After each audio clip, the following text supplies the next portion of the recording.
এতিয়া তোমার এটাই উপায় আছে মুক্তি দিয়ার বাবে। যদি তুমি গয়া শ্রাদ্ধ দিচ্ছ উদ্ধার হওয়া নাই, এটাই শ্রীমদ্ ভাগবতান মুক্তি সপ্তাহে বাচনম কুরু। শ্রীমদ্ ভাগবতন মুক্তি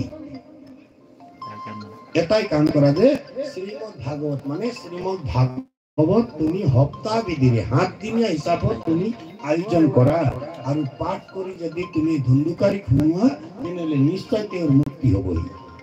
এগো মুক্তি হুঁচাই নিশ্চয়। ইমান কিনি আদেশ দি সূর্য ভগবান আকো চালিত হল নিজের রাস্তা আগবাড়িব। গোকর্ণ আহি সমাজৰ গোটেইখিনি গাঁৱৰ ৰাইজক মাতি আনি কলে যে হে ভক্তসকল, হে সদাশয়সকল, আজি ভগৱানে এটা আদেশ দিছে যে মোৰ পুত্ৰীৰ উদ্ধাৰৰ বাবে নিশ্চয় ভাগৱত আয়োজন কৰিব লাগিব, শ্ৰীমদ ভাগৱত মহাপুৰাণ আয়োজন কৰিব লাগিব। এই আয়োজন কৰিবৰ বাবে তো মোৰ লগত একোৱেই নাই, অকল মই প্ৰবচনে কৰিব পাৰিম, ব্যাখ্যা আৰু ভাগৱত মই কৰিব পাৰিম, কিন্তু মোৰ লগতো একো নাই। গতিকে কিছুমান বস্তু লাগিব, বয় বস্তু মণ্ডপ লাগিব, সজাব লাগিব, সা সামগ্ৰী লাগিব পূজনৰ বাবে।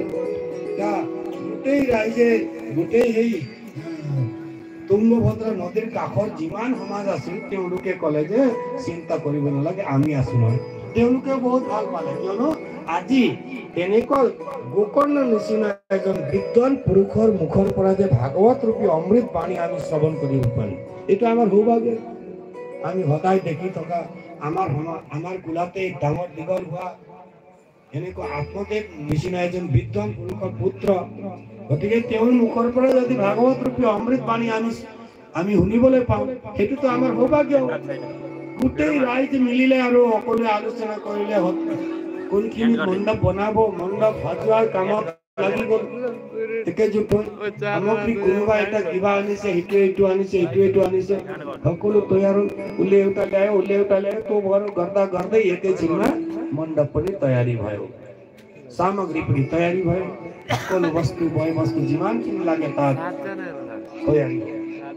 আৰু এতিয়া সংকল্প লৈ ভাগৱত প্ৰবচন আৰম্ভ হ'ল, ভাগৱত পাঠ আৰম্ভ হ'ল। ৰাধে ৰাধে বলি ভক্তবৎসল ভগৱান কি। ভাগৱত প্ৰথম দিনা ভাগৱত শেষ হ'ল, সন্ধিয়া হ'ল।